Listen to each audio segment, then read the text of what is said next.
梨園趣事第35集，大老倌寧願被炒魷魚，都唔想收雙租。Hello 大家好，歡迎又嚟到我嘅講故事頻道。今日我哋繼續講上世紀粵劇梨園嘅八卦同趣事。話說粵劇界有啲行話，聽落好怪，但背後嘅故事真是一個比一個精彩。例如今日要講嘅燒炮同收雙租，呢兩個詞聽落好似同爆竹同租有關，但喺梨園入面係完全唔同嘅意思，仲牽涉到大老倌嘅面子同人生。點解有啲正印老倌寧願被班主炒魷魚，都不願意收雙租？今日我哋就嚟揭開呢個梨園秘聞，準備好未？即刻開講。首先講下乜嘢係燒炮同收雙租。燒炮好簡單，就係班主同你講，兄弟，你唔使再嚟啦，即係被炒魷魚，開除出劇團。呢個喺梨園係一個好唔光彩嘅事，因為通常係因為你演出唔掂，或者人氣跌晒，班主覺得留你無用，先會燒炮。咁收雙租又係乜嘢？收雙租係一個更特別嘅情況。話說一個正印老倌，例如正印花旦、小生或者丑生，本來係劇團嘅台柱，但因為某啲原因，例如人氣唔夠，或者班主覺得你唔適合，佢哋唔會直接炒你，而是冷待你。點冷待？就係唔俾你演大場戲，最多俾你做啲閒角，或者演一啲大戲差，即係啲好次要嘅角色。咁你每日返工，基本上冇乜嘢做，淨係等收人工，好似收租咁，於是就叫收雙租。聽落好似幾好彩，冇嘢做仲有錢收。試諗下，每日返劇團演半場閒戲，跟住就可以返屋企過你嘅私人生活，人工又照拎，點會唔開心？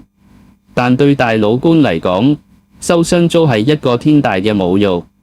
點解？因為佢哋係正印，係劇團嘅明星，慣咗喺台上被觀眾追捧，突然間變咗無人問津嘅閒角，面子點放得落？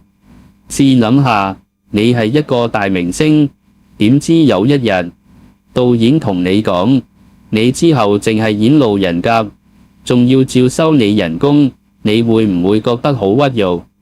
咁大老倌都係咁，佢哋覺得收雙租比燒炮仲要慘。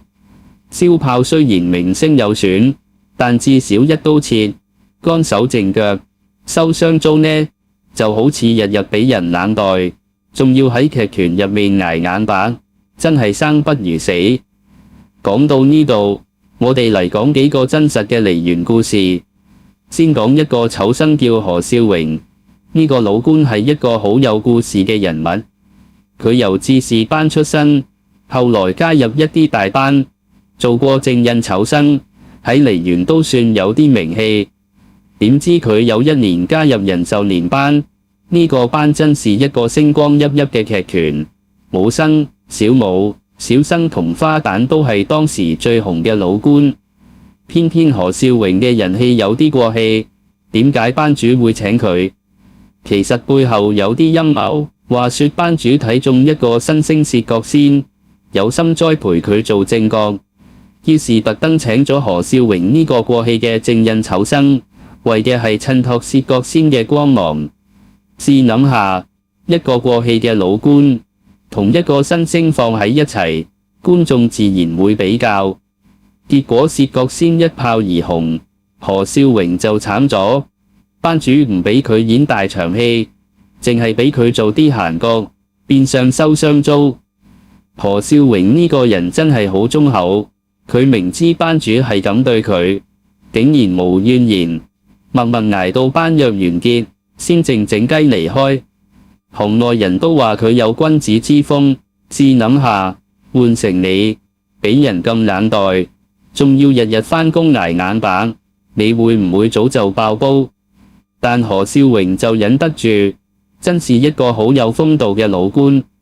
不過佢嘅故事都俾人覺得有啲辛酸，一個正印丑生，點知淪落到收雙租，真是一個梨園嘅無奈現實。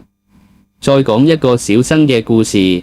話說環球樂班有個小生叫鄭錦圖，佢原本都係一個有啲名氣嘅正印小生，點知遇到一個勁敵朱次伯。朱次伯喺寶玉哭靈一劇入面大放異彩，觀眾為佢瘋狂。相反，鄭錦圖嘅寶玉怨婚就無人問津，完全唔得觀眾歡心。結果班主就偏心，所有小生嘅大場戲都俾朱次伯演。鄭錦圖呢，就變成收雙租嘅對象。試諗下，你係一個正印小生，點知變咗後備，連上台嘅機會都冇，呢種屈辱真係好難頂。鄭錦圖忍唔到，喺下半年就決定唔再受戲，佢寧願花門，即係唔聲唔響走人，去外埠賣藝，都不願意繼續喺劇團收雙租。